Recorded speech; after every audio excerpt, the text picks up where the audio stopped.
thought I'd do a quick update. Obviously the Hawk won the sort of votes. It's pretty unanimous really. So I kind of got the chance to crack on really.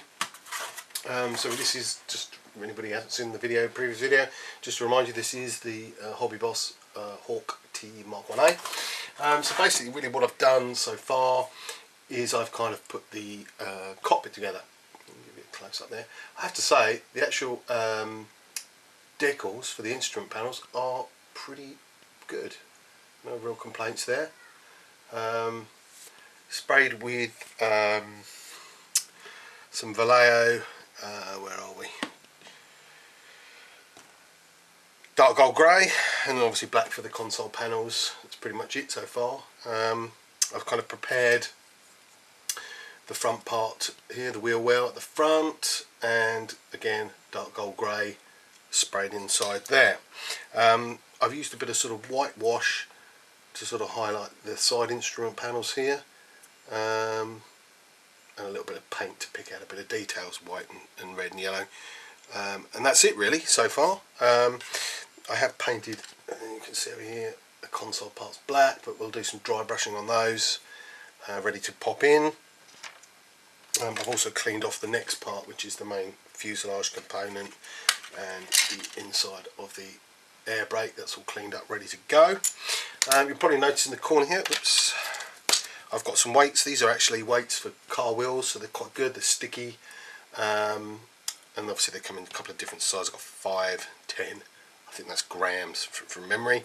I don't know how much room I'm going to have here. Let's have a quick look, but hopefully, yeah, we should be able to squeeze a little bit, hopefully above the wheel well and just underneath the cockpit there, just to give it a little bit of nose weight.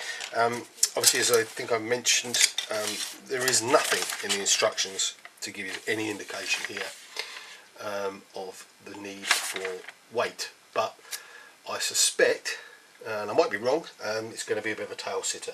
I seem to remember I did a previous one that was so many years ago, so definitely going to need a bit of weight in there. You notice I haven't got the ejector seats. Basically I've gone on order some CMK resin seats to go in here, to replace the sort of kit ones. Although, as I say, I think the kit one's actually, you know, pretty comprehensive, they're pretty good. I'm probably going to do this with the cockpit open. I'm assuming we have an option for that, although it tends to look like that we don't really, but we'll see what we can do there. But even if you can't, even if we don't, you know, it's a big old piece of glass. We're going to see the detail of the seats hopefully through there, so that'll be good.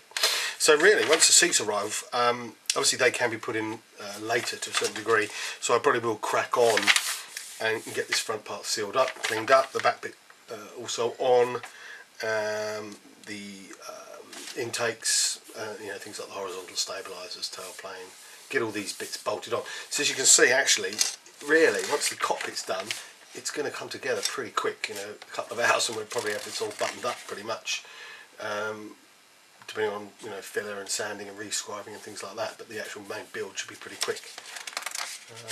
But that's it for the minute. I wanted to just keep this a pretty short one. I haven't got a lot of time unfortunately at the moment, so I can't crack on at the minute, but just so you can kind of see where I am, how it's going. So far, no, as I say, no real issues. It all fits together. You know, we haven't got very far with it, but it certainly is going to look a nice little kit, I think. Cool. Anyway, cheers. Thanks for watching.